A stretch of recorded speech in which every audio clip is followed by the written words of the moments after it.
Irrupciones en el MAC. Arte, ciencia, tecnología y sociedad. Hola, soy Paula Miranda, coordinadora de la unidad Anilla MAC del Museo de Arte Contemporáneo de la Universidad de Chile.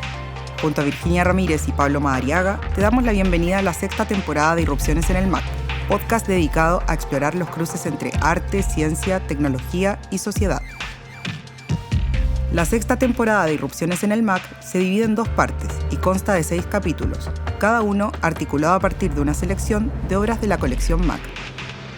Este primer capítulo es un especial dedicado a la destacada artista nacional Gloria Camiroaga, la reciente donación de su obra al Museo de Arte Contemporáneo de la Universidad de Chile y a la exposición Un Espacio Ganado, producida y curada íntegramente desde el MAC.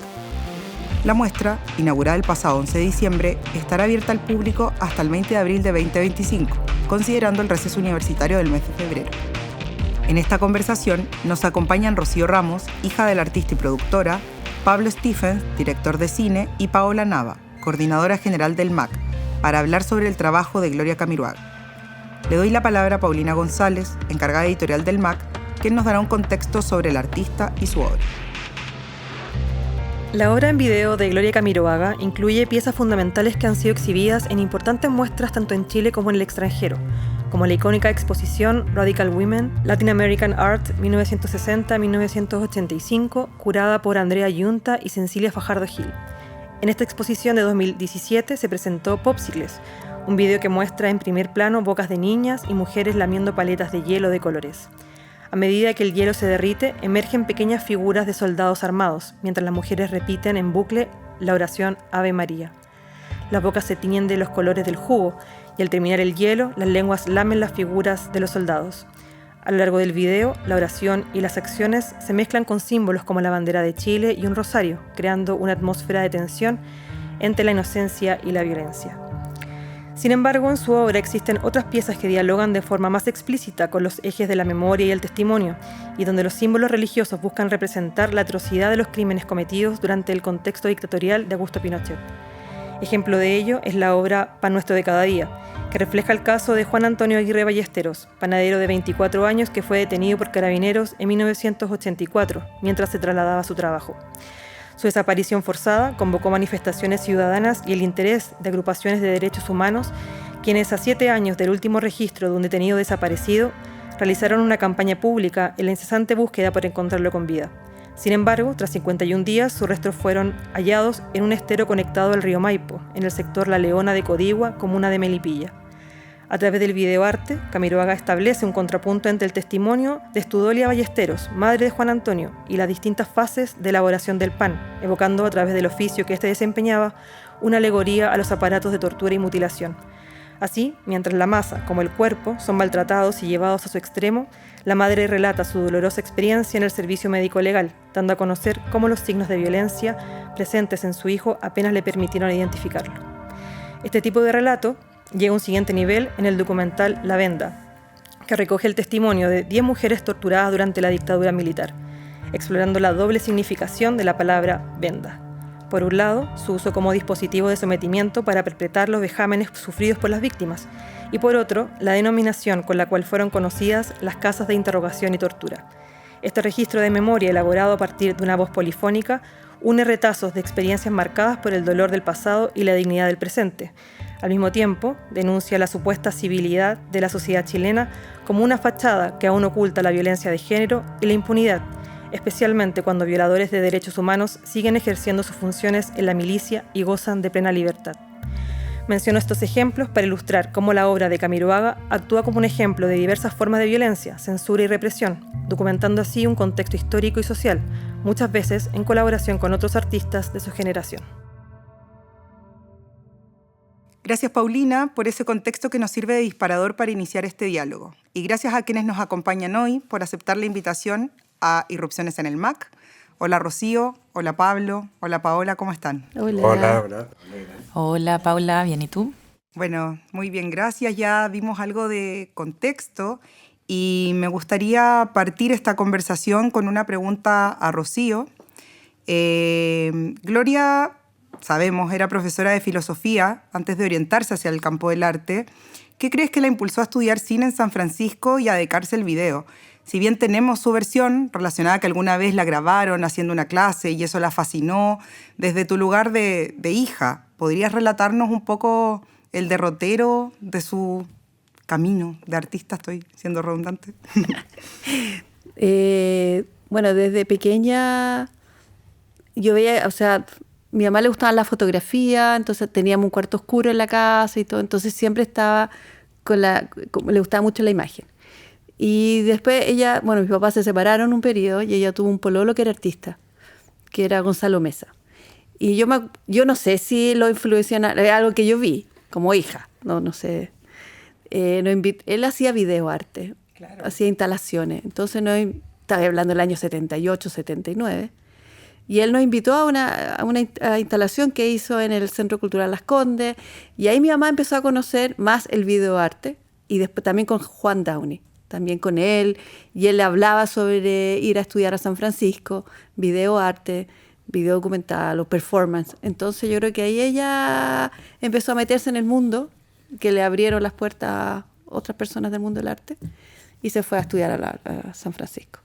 Perfecto, sí, porque de hecho fue Juan que le indica dónde. Claro, le dijo dónde, que era el lugar donde tenía que hacerlo, porque era loquísimo. Si yo también estuve ahí caminando con mi hermana, caminábamos por ahí, veíamos artistas, era nosotros, qué sé yo, veíamos a la gente que andaba desnuda con un baby doll, y nosotros la seguíamos, y era porque iba a la escuela, la estaban pintando. Y nosotros con la Bárbara, ¡ah! Entonces era todo así, o sea, y veíamos punky. Yo nunca había visto punky, estaba hablando del año 80. Chicas con los pelos de todos los colores, con piercing en la cara, todos de negro. Y nosotros, ¡wow! ¿Qué es esto? Entonces ahí estaba mi mamá metida entre medio. Y nosotros también, pues, pero más nosotros observando y ella aprendiendo. Bueno, y un poco nos estás relatando esta experiencia desde tu lugar. Esta pregunta, si bien se la quiero hacer a Paola para tener una versión más institucional, también me gustaría tener un poco como que haya un pimponeo entre ustedes dos, porque queremos saber por qué tiene sentido que la obra de Gloria sea resguardada por una institución museal en lugar de una cineteca, por ejemplo. ¿Cómo creen ustedes que ella intervino en la construcción de su propia fortuna crítica? Acá en la exposición hay un recopilatorio de muchos de sus videos donde se nombra de diferentes maneras, por ejemplo. En algunos lugares como realizadora, en otros como videoartista. ¿Por qué un museo, básicamente? No sé cuál de las dos quiere comenzar. ¿Yo? O tú desde tu lugar, ¿por qué también ustedes como familia? O sea, nosotros como familia desde el día 1 hemos creído en la difusión de la obra de mi mamá y que todo el mundo la conozca. Porque aparte que la encontramos interesante y que llega a todo el mundo como a ella le gustaba, no importa las clases ni sociales ni económicas. Entonces, y ver como ver la diversidad y lo entretenido y lo bien que lo pasábamos. Y aparte ella sacaba la información así, no sé cómo, de las personas que decían cosas por dentro muy intensas. Entonces, es como nosotros, yo siempre decía, yo creo que todo el mundo conozca la obra de mi mamá. ¿Les gusta o no les gusta? Yo creo que la conozcan. Y también es parte de la historia de Chile. O sea, si de repente van pasando los años y uno ve trabajo del año 82, 84, 86, tiempo de la dictadura, y hay información. O sea, uno aprende cómo estaban las calles, cómo estaba Santiago, qué opinaba la gente, cómo eran, cómo se vestían. Entonces, aparte es como información, como cultura, y también es ver la diversidad. Entonces nosotros desde el día 1 con Pablo siempre nos llaman, nos dicen, oye Rocío, nos gustaría ver este video de tu mamá, o queremos hacer esta exposición o esta... Y nosotros con Pablo sí, o sea, Pablo es el que lleva todo el registro y hace todo el trabajo como más cauteloso, así como... Pero sí, nosotros somos súper abiertos que la obra se conozca, y por eso yo creo que hemos llegado a esta instancia, aquí en el museo, que se hizo esta súper exposición, 4 salas, quedamos para adentro. Súper bonito. Sí, merecido. Sí. Si hay algo que puedo responder a eso, que creo que es interesante como hacer visible también, es que la obra de Gloria, por una parte, está en una institución museal y no en una cineteca, porque en la obra ella aborda temas de género y trabaja con identidades marginadas, pero en su mismo trabajo, cuando se posiciona dentro del límite de la performance, del videoarte, del ensayo documental, del documental, ella a sí misma también está en una suerte de límite que está siempre como en discusión en relación al medio y en relación a la vinculación del medio y la tecnología que utilizaba.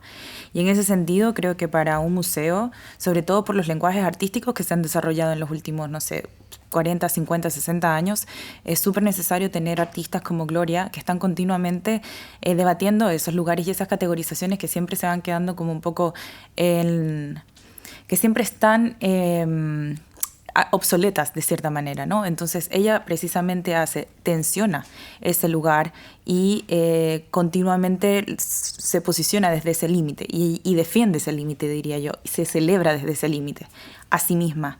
Creo que eso es lo interesante y creo que una institución como un museo, sobre todo como un museo de arte contemporáneo, debe resguardar el tipo de trabajo que genera estas tensiones. O sea, es ahí donde está también la mirada de lo contemporáneo, ¿no? No solo como en lo que conocemos, sino también sobre en estos límites que nos hacen continuamente cuestionarnos qué estamos viendo, por qué me está interpelando de esta manera, por qué esto me llega, por qué esto parece un videoclip, pero no es un videoclip. Ok, entonces es un documental. Y este documental, no sé, a mí me llama mucho la atención el documental de Clotario Blest, que lo estamos viendo y de repente sale su carita así de arriba. Como...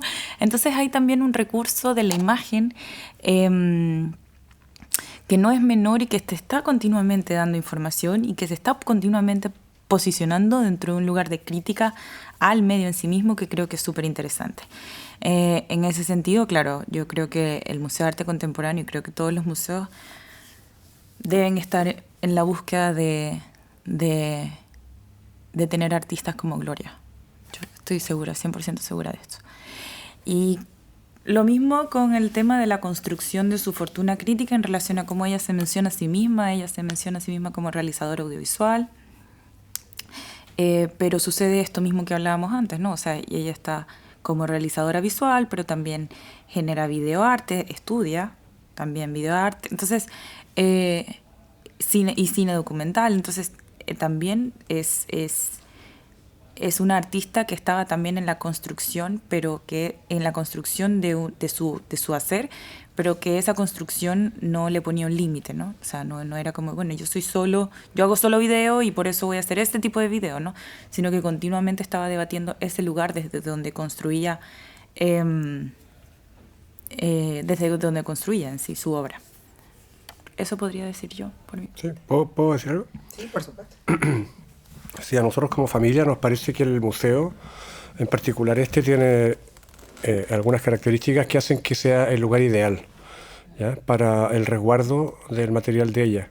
La obra de ella no está en ninguna parte completa, pero sí está resguardada también en Cineteca Nacional y de la Universidad de Chile. Pero nosotros como familia siempre hemos pensado que este museo es el espacio coherente, idóneo, donde ella hubiera querido que estuviera su trabajo, ¿ya? Y es porque la obra de ella justamente está hecha mucho más para el museo que para el cine, ¿comprende? A pesar de que ella hizo algunas obras que son puramente documental, lo que dice la Pau es muy cierto, hay un cruce muy especial.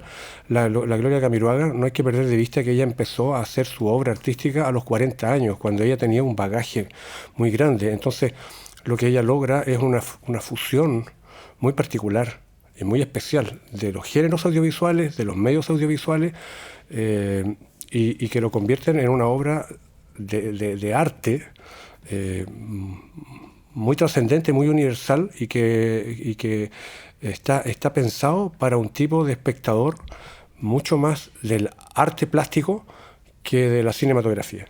Entonces, a nosotros nos ha parecido siempre que aquí, que además este museo, hace muchos años, fue una de las primeras instancias que se interesó por revitalizar la obra de Gloria Camiroaga, porque su obra, digamos, tuvo un gran auge en los 80, pero luego tuvo un periodo bastante de silencio y donde no la estaban pescando mucho. Y este museo fue una de las primeras instituciones que se nos acercó para decir, hagamos algo porque ella es importante. Entonces, nosotros nos consideramos como familia amigos del Museo de Arte Contemporáneo. Sí, 100%, y qué honor, la verdad, poder también ser parte de todo esto. Qué bueno que trajeron a la mesa, bueno, Pau, esto de los límites que ella cruza como artista, y luego Pablo profundizó un poco en el medio, ¿cierto? Cómo también juega con los distintos medios y géneros del audiovisual propiamente tal. A mí me gustaría saber, Pablo, yéndonos más ahora a quizás lo técnico, ¿de qué manera abordaba este elemento ella en sus trabajos, lo técnico, digo? Sabemos que como primer paso para desarrollar esta exposición se digitalizaron sus trabajos, lo que permitió ciertos hallazgos, como el desfase en los canales de audio o el cambio en los sonidos al modificar las cintas. ¿Consideras que estos efectos fueron fruto del azar o un ejercicio deliberado y consciente de intervención? O sea, ¿había intencionalidad desde estos elementos? En tu opinión. Mira, no, yo trabajé con la Gloria Camiroaga en una de sus últimas películas, que era la video que es La Venda. Entonces desconozco un poco esos temas tan específicos de su obra anterior, pero sí lo que estoy 100% seguro es que ella, independiente de la parte tecnológica, en la cual sé que ella no era su fuerte, lo técnico y lo tecnológico, sino más bien en el contenido de las cosas que ella estaba poniendo ahí. Y ahí yo creo que ella es muy innovadora y muy vanguardista. Entonces las cosas técnicas que iban ocurriendo, que además todo esto era de una precariedad enorme, o sea, estamos hablando de un país muy diferente al de hoy, donde solo tener una cámara era una cosa muy grande, ¿ya? Entonces ella tiene sus primeros videos en los cuales tú ves que la calidad de imagen, el encuadre, los movimientos de cámara no están estéticamente bien logrados, no están bien filmados, ¿me entiendes? Porque no era ese el foco principal de ella.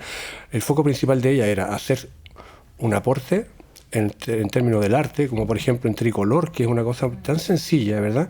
Que hoy día diríamos, pucha, ¿por qué no hazlo de otra forma? Entonces, en esas cosas, yo creo que ella fue muy brillante, en cómo yuxtaponer elementos para generar un contenido que, si bien está hecho desde una profunda y auténtica localidad, es muy universal, y por eso hoy día nosotros podemos apreciar estos videos que fueron hechos hace 40 años y que son tan actuales, ¿ya? Entonces ella sí tenía una gran capacidad para poner 3 o 4 elementos, para poner música, y que eso significara algo grande y fuerte. Sí, muy genial lo que dice Pablo, porque de hecho ella misma en la entrevista que está expuesta abajo que le hace Germán Liñeros, habla de por qué selecciona el video. Y dice que selecciona el video porque era un formato que le permitía expresar y mostrar lo que ella quería mostrar, pero a partir de color, movimiento y sonido, ¿no? Entonces, si hay algo que podemos ver en sus videos, color, movimiento, sonido, precisamente, ¿no? Y era algo que ella utilizaba como recurso para trabajar y mostrar todas las preocupaciones que tenía en relación al rol de la mujer en la sociedad, bueno, y todos los temas y problemas que aborda en su obra. Pero claro, lo que hay detrás de esa búsqueda y de esa conquista es lo técnico, pero a partir de la inmediatez. Es la inmediatez de la imagen, es la inmediatez de la información. Por eso es como hay una estética de videoclip presente también, ¿no? O sea, está lo técnico, pero está la imagen muy presente y está esa inmediatez. También entender que Gloria, antes de llegar a hacer video, trabajaba con los mismos problemas. O sea, escribía sobre el rol de la mujer. O sea, ella llega al video porque era una herramienta desde la cual podía decir, esto llega más rápido, vamos a usarla. Era factible. Era factible, claro. Y ella lo dice muy bien ahí, que a ella lo que le gustó era la precariedad. La precariedad, cuando ella ve lo de Nam June Paik, dice, es que tú no necesitas ser un gran cineasta para tener imagen, color, música, sonido. Tú lo puedes hacer de una manera precaria y y esa precariedad significa en sí misma también. Eso era algo que ella lo tuvo súper claro. Sí, porque de hecho en torno a esto que comentan ustedes de la precariedad, que es una palabra que utiliza mucho en esta misma entrevista que está en la exposición que cita Paola, ella habla de que le interesa también la precariedad del soporte porque es accesible a todos. También hay otro momento en el que comenta que esto del acceso le importa muchísimo porque le interesa como base la pedagogía, de hecho. Entonces, yéndonos más como a ese lugar, tal vez podrían ampliar esto de esta intencionalidad de, comillas, porque no usa esta palabra, pero democratizar este medio desde el video. O sea, cómo el video lo utiliza en el fondo para esto de ampliarlo y hacer accesibles estos contenidos. Sí, la idea de lo democrático, claro, en términos del acceso a la tecnología, claro, era muy poco democrático en ese tiempo. Era muy difícil, tú tenías que tener muchos recursos y afortunadamente lo tuvo para tener una cámara y poder hacer estas cosas. Lo democrático sí está en aquello que ella puso delante de la cámara. Que la precariedad no era solo que ella podía poner una cámara y sin ser un experto en filmar podía hacer una obra artística, sino que además ella dio espacio a artistas, particularmente mujeres, que estaban muy invisibilizadas. Ella cuando hace Tricolor pone mitad hombres, mitad mujeres o más mujeres, que están en el arte y que están para decir cosas interesantes sobre el color de tu bandera. No es que te está diciendo aquí hay una dictadura horrenda, no sé qué. Vamos a discutir sobre el color de nuestra bandera. Entonces, ella ahí dio mucho espacio a Hernán Parada, a Pedro Lemebel, a Francisco Casa, a la Carmen Berenguer, a un montón de gente que no tenían cómo verse, ¿entiendes? Y eso sí fue muy democrático, y yo encuentro que es muy democrática su forma de mixturar, o sea, lo que decía la Paz de los límites. No es que sea solo videoarte o solo documental, es que ella hizo performance, las primeras las hizo con ella misma, con unos copihue, con una vasija con copihue, con una anilina roja, y tú, eso solo, tú dices, esto es grande, ¿entiendes? Esto significa mucho, más encima en ese tiempo.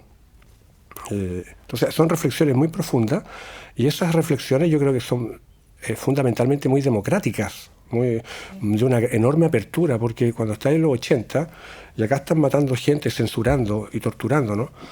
Eso es lo obvio, ¿entiendes? Pero es que ella fue a los travestis de San Camilo, o sea, mucho más allá de lo que es estrictamente lo prohibitivo y lo inmediato.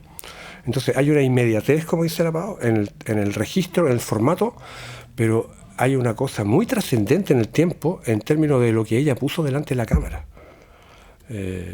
Sí, claro, o sea, esta precariedad del soporte en realidad tiene que ver con lo que decide poner frente a pero cámara. Pero es la precariedad de Lemebel y Pancho Casa y de la Madonna y de todas esas chicas que tenían que trabajar en la calle y que las mataban a palos. O la performance de Hernán Parada, que es una máscara de su hermano desaparecido, y eso, ¿qué más precario puede haber que una máscara en tu cara? No hay o sea, es una performance sin demasiada como adorno. Hay una cierta crudeza que es precaria y que es real y que hoy día no llega tan fuerte. Sí, de hecho, teniendo en cuenta estos últimos temas que estás sacando, que abordan en su obra, le quisiera preguntar a Rocío un poco desde tu experiencia, porque también nosotras sabemos que tú acompañaste muchas veces a Gloria, a tu mamá, a hacer muchos de estos registros. Ella nunca intenta construir una épica de la mujer, sino que presenta una polisemia de feminidades. ¿De qué manera crees que esto se refleja en su trabajo, que esto en particular enriquece su obra, pero también a mí me gustaría saber en qué punto ella como persona accede también a ciertos contextos como lo que está nombrando Pablo de casa particular? Hay que tener cierta soltura y cierto nivel de contacto para llegar a registrar estos contextos precarios o marginales que ustedes están comentando. O sea, ¿cuál es su versión en torno a eso? lo que pudiste vivir tú. Claro. O sea, mi mamá siempre, para ella la mujer era fundamental, o sea, para ella, o sea, tenía muchas amigas, valoraba mucho lo femenino, encontraba que era un país de puras mujeres choras, valientes, peleadoras y que estábamos aplastadas por los hombres. Entonces siempre andaba ahí en la lucha, salíamos en las protestas, nunca estábamos en un partido político, sino salíamos con la Morada a protestar con las mujeres y salía ella siempre ahí. Entonces como que ella era como parte o sea, de su esencia, o sea, no creo que fue como, ahora me voy a centrar, era como, soy así, desde toda la vida que fue así. Y, por ejemplo, cómo llegaba a conocer, qué sé yo, ir a San Camilo. Ella caminaba y de repente, o sea, ella bueno, le gustaban las prostitutas, le gustaba lo que era marginal. Siempre iba a los bares porque le gustaba carretear, entonces llegaba a los bares y conversaba con la gente, entonces de una persona veía algo y decía, oye, ¿y si nos vemos al día siguiente? Y al día siguiente iba. Entonces de a poco iba entrando al mundo hasta que terminaba en sus casas sentadas tomando once y conversando, y obvio que siempre a buscar a la mujer. O sea, si tuviera las minas, que son puras mujeres hablando sobre el mineral de Chile, que en el fondo siempre son los hombres. Y ellas igual lograron entrar a la mina abajo. La Leo entró igual ahí, no están todos los hombres. Entonces, igual siempre viéndolo desde el punto de vista de la mujer, como sea. O sea, los travestis, hombres, mujeres. O sea, ahí estuvimos todo el día. O sea, después de haber ido ya varias veces a los bares y estar ahí, se fue un día entero de grabación, desde las 8 de la mañana que estábamos ahí, desde que se despertaron, cómo se fueron tomando desayuno, después cómo se fueron maquillando y después salir a trabajar. Y ella siempre se ríe porque llegó un auto y paró para ella, entonces dijo, ay, ya también tuve mi cliente. Entonces siempre jugaba con eso, entonces yo lo vi. Entonces siempre con todos los videos, siempre, igual que La Venda, pues La Venda son puras mujeres, testimonios de mujeres y cómo los hombres torturaban a las mujeres. Entonces para ella la mujer es su mundo, su historia, su corazón. Además, como te lo decía antes, la dignidad para ella, entonces la dignidad que sea en la mujer, la dignidad en lo marginal, la dignidad en lo diverso, eso para ella. Entonces de una forma, y después con el tiempo uno va viendo una coherencia, porque yo creo que en el momento no creo que ella, yo no sé, tendría que estar acá y preguntarle, oye mamá, ¿tú siempre pensaste hacer una línea así? No creo. Yo creo que con el tiempo, uno después con los años, como la Pau que conoce así, yo así como, como sabe la obra de mi madre, como lo estudia y lo ve de otra forma, o cuando en la exposición están los formatos, la serigrafía, yo aluciné con eso, porque la verdad nunca me había dado cuenta de que, y es verdad que tenía un interés en la letra, en los créditos, entonces fue como, ¡oh, qué bonito esto! Entonces como que también uno sigue aprendiendo, o sea, por lo menos yo. Imagínate, yo viviendo con mi mamá y sigo aprendiendo de lo que otra gente ve en ella. Entonces, sí, eso la hace eterna también. Entonces, ¿no? Sí. Pasa el tiempo y sigue siendo infinita. Claro, impresionante. Sí, porque si bien como tú estás diciendo hay una línea que podríamos identificar como mucho más enfocada al género, también ella aborda otras temáticas como la violencia política, las tensiones sociales en Chile en un momento muy particular de nuestra historia, ¿cierto?, en la dictadura. Y también es algo muy, muy interesante y muy de avanzada, por así decirlo, que aborda y trabaja con otro tipo de identidades también sexogenéricas, ¿cierto? A mí me gustaría saber, Pao, voy a hacer muchas preguntas, pero un poco para dar el contexto. ¿Cómo interpretas la manera en la que Gloria construye y presenta a sus personajes femeninos? ¿Qué impacto puede haber tenido ese enfoque en la representación de la mujer en un contexto dictatorial, por ejemplo? ¿De qué manera se hace visible la presentación de lo marginado, lo oculto y lo censurado? Y sobre todo también esto ya más abierto, un poco, todo esto lo hemos hablado, pero quisiera ir cerrando con estas preguntas para hacer una apuesta más en común. ¿Qué rol entonces desempeña también el medio audiovisual en la construcción de este retrato de feminidades chilenas, este retrato de una sociedad en un contexto histórico? Si pueden ir. Sí, o sea, creo que, bueno, al menos la primera pregunta en cómo interpretar la manera en la que Gloria construye y presenta a estos personajes femeninos, pero también que en sí mismos construyen una pregunta a la sociedad, a la historia, al contexto político de la época. Yo te diría que creo que es parte de lo que acaba de decir Rocío recientemente, tiene que ver con cómo ella se presentaba ante el mundo, cómo ella se sentía. En esa misma entrevista que comentamos anteriormente, ella misma habla de que ella se siente principalmente, fundamentalmente mujer, y esa es su forma de aproximarse al mundo. Y desde ahí construye estos personajes, y desde ahí se acerca, y desde ahí genera preguntas, ¿no? Y desde ahí construye un universo, pero que principalmente es esencialmente ella, ¿no? O sea, bueno, y ahí volver a la precariedad, ¿no? Yo soy, como genéticamente, molecularmente soy mujer, entonces, ¿de qué sé? Sé de lo que se siente ser mujer. Entonces probablemente desde ahí acercarse a las mujeres, pero también a las travestis, porque se sienten mujeres, ¿no? Entonces desde ahí también hacer visible una identidad que pasaba fundamentalmente por ella. Y creo que eso es súper interesante también cuando uno estudia la Gloria, porque conocer sus personajes es conocerla a ella. Creo que al menos eso para la primera pregunta por mi parte, no sé si... Sí. Sí, bueno, me gustaría, puedo decir, ir para otro lado, ¿no? Sí. Un poco, ya. O sea, que todo lo que han dicho ustedes sobre lo femenino en ella es súper bueno, muy bueno, y se nota tanto en su obra, ¿no? Hay algo que me interesa mucho de ella, que lo tocamos poco. Si tú pensáis que de los grandes artistas chilenos, de todos los tiempos, por ejemplo, Neruda nació en Parral, Violeta Parra, todos los Parra nacieron en Chillán, Jodorowsky nació en Tocopilla, la Gloria Camiroaga nació en Chimbarongo. Entonces también está en esa línea, ¿cachai? Como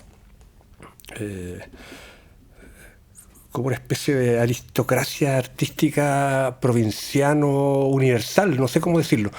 Hay un linaje, ¿entiendes?, de personas que nacen en pueblos muy pequeños, en contextos que no favorecen el desarrollo cultural, como es ser la hija de un comerciante de Chimbarongo que es casada por conveniencia con el hijo de un latifundista, a convertirse en una mujer tan sofisticada, tan vanguardista. Igual es sorprendente, ¿entiendes? Porque ella, su obra ha estado en el Centro Cultural de Chimbarongo, en el Delta Hospicio, pero también ha estado en Reina Sofía, en el MoMA en Nueva York, en Getty en Los Ángeles. Entonces, y está acá, en este museo, que es súper importante. Entonces, eso es algo muy, muy relevante, ¿sí? Cómo las personas nacen y surgen de lugares y llegan a ser una estrella. La Gloria Camiroaga es una estrella, entre comillas, pero para nosotros lo es. Y cada día lo es más. Y cuando nosotros hacemos todas estas actividades, ustedes se sorprenderían. O sea, a nosotros nos sorprende mucho porque la gente, los jóvenes que están en la universidad, que tienen 18 años, 19, 20, ustedes son mucho más jóvenes que nosotros, que somos mucho más jóvenes que ella. Nos abrazan con un cariño. Siempre porque se identifican tanto con lo que ella hizo. Y que en su momento era como algo, bueno, lo que había que hacer, pero es que con el tiempo esto ha agarrado una dimensión muy grande, porque su mensaje es muy trascendente, y siempre está la mujer adelante, siempre está lo femenino en el centro, y eso es muy lógico, porque nosotros en esta cultura, en este país, ustedes no se dan cuenta, pero este país lo llevan las minas. Este país lo hacen las mujeres. A mí me crió mi mamá con mi nana, como a la mayoría de los chilenos. Cuando se den cuenta, sí, ella se dio cuenta. Ella se dio cuenta, sí, lo supo. Y por eso en esta exposición que le hicimos acá en el museo decimos que celebramos el legado. La celebramos a ella y celebramos esa búsqueda de poner adelante a la mujer, porque es importante, no es solo revisar, es celebrar que haya habido alguien que podamos mirar y que haya dicho y que haya hablado de todos los temas que habló desde hace tanto tiempo. en un minuto en el que no se estaba poniendo en escena nada de lo que ella estaba diciendo. Oye, sería lindo que la Rocío les pueda contar esa anécdota de cuando la Glorichu... porque la Glorichu era una persona que... yo lo dije en el discurso de la inauguración, ella no le tenía miedo ni al máximo palacio del mundo, o sea, ella podía estar con reyes, princesas, y los más bajos fondos de los bajos fondos, o sea, entonces, bueno, entre todas las cosas que hizo ella, en un momento estuvieron grabando en La Victoria, y ahí pasaron cosas muy entretenidas. Me gustaría que la Rocío las contara, cuando tu mamá fue la jueza de un concurso de belleza y todas esas cosas. En el año 84 fuimos a la... Mi mamá estaba interesada en la población de La Victoria, estábamos conociendo al padre Charlán. O sea, lo conoció antes que lo mataran. Y bueno, y después fuimos cuando lo mataron y todo. Y ahí la invitaron, fuimos un día, entonces la invitaron, fuimos a dormir. Entonces la noche cuando llegamos, o sea, antes de entrar a la población de La Victoria, llegaron los pacos y nos pararon. Nos pidieron los documentos. Y yo soy morena y mi mamá era rubia. Entonces le piden, ¿y ella quién es? Por mí, pues. Entonces mi mamá dice, es mi hija. Y la sí, seguro, porque no me parecía nada. Entonces mi mamá le saca una foto, porque en esa época uno no tenía carnet de identidad, a los 14 años. Entonces muestra una foto que salgo yo con ella. Mira, ahí están mis dos hijas, ¿sabes? La Bárbara, salimos las de las dos. Entonces es mi hija. Ya, entonces, y estos dos, porque habían dos chicos que eran de La Victoria, que no iban a entrar. Entonces, ¿ellos quiénes son? Ellos viven acá. Y su carnet no está. Y se fueron, vayan a buscarlo. Y se fueron. Y los pacos nos quedan mirando y dicen, sí, seguro que van a volver. Porque ustedes van a entrar acá y no van a salir. Y yo mirando a mi mamá así como, ¿qué nos están diciendo? Así nos están, que vamos a un lugar así. Por supuesto, los chicos llegaron corriendo de vuelta con su carnet, por supuesto, así, toma, aquí está mi carnet, ya. Y entramos. Y fue maravilloso que andamos, era justo la semana, como el día de la victoria o la semana de la victoria, había celebración y todo. Y a mi mamá la agarraron para que sea la jueza de la reina de la victoria. Entonces tú la ves a ella sentada ahí en una tarima, viendo a estas señoras, porque eran señoras, no sé, yo la veía que eran señoras, pero habían tenido, no sé, 20, 30 años, no sé. Y ella era jurado de la población de la victoria. Bueno, y si quedamos ahí, grabó de todo y nos quedamos a dormir, y en la noche la despiertan a las 2 de la mañana, porque mi mamá guardó los equipos y todo en la única casa de 2 pisos que había en esa época. Y la llaman como a las 2 de la mañana que están allanando el lugar. Entonces partió corriendo a buscar su equipo y todo. Así que fue una buena experiencia. Al final no hubo, hay puro registro nomás de ese material, porque al final no hizo ningún video. Pero para mí fue otro... Ver una realidad que somos todos iguales. Bueno, qué buena esta anécdota para ir cerrando este capítulo, porque un poco es muy ilustrativa de quién era, ¿cierto? De cómo se manejaba, de cómo llegaba, de cómo podía también registrar. Cuenta muchas veces que nadie la acompañaba a grabar, que hacía lo que podía. Bueno, después ya te tenía a ti más grande, te llevaba. Pues sí. O sea, yo siempre fui, pero era muy goma, ¿no? Siempre tenía algún asistente, algún muchacho que le ayudaba. Cuando ya en el 86, que yo tenía alumnos de práctica que estudiaban audiovisual y que también hacían cámara o le llevaban los equipos o de repente el sonido, que de repente era muy pocas veces tenía un micrófono, pero me viene como que micrófono en la cámara. Bueno. Paula, lo último. ¿Sí? Tú sabes que la Gloria Camiroaga, ella, gracias a Juan Downey, ella Ortega, ella ganó la beca Rockefeller. MacArthur Rockefeller Foundation y la beca Guggenheim, que son los premios artísticos más reconocidos casi en el mundo. Y ella nunca le dieron el Fondart. Ella nunca recibió ni un solo peso del Estado chileno para hacer nada. Entonces, cuando estamos haciendo esto acá, nosotros también sentimos que a través de la Universidad de Chile, donde ella estudió y se sentía profundamente orgullosa de haber sido parte, también sentimos que algo de esa deuda se está pagando. Qué bueno. Sí, porque bueno, ella misma dice que en algún punto retrataba los márgenes y también su obra y su trabajo estuvo situado mucho tiempo por una escena nacional en ese lugar. Así que nada, la verdad que para finalizar, reiterar nuestros agradecimientos a ustedes, Rocío, Pablo, Paola, por participar en este capítulo de Erupciones en el MAC. Esperamos encontrarnos pronto en otra instancia a partir de todo el legado y seguir celebrando el legado de Gloria Camiroaga. Muchas gracias. Muchas gracias. No, Gracias, Tenser, Gracias. de corazón. Este capítulo fue creado, realizado y postproducido por Virginia Ramírez, Pablo Madariaga y Paula Miranda. Agradecemos a Nicolás Jara por la mezcla y a José Fuentes por la música y diseño de sonido. Irrupciones en el MAC es un podcast de Frecuencia MAC, dimensión sonora del Museo de Arte Contemporáneo de la Universidad de Chile, financiado por el Ministerio de las Culturas, las Artes y el Patrimonio a través de Fondar Regional de Difusión Convocatoria 2024.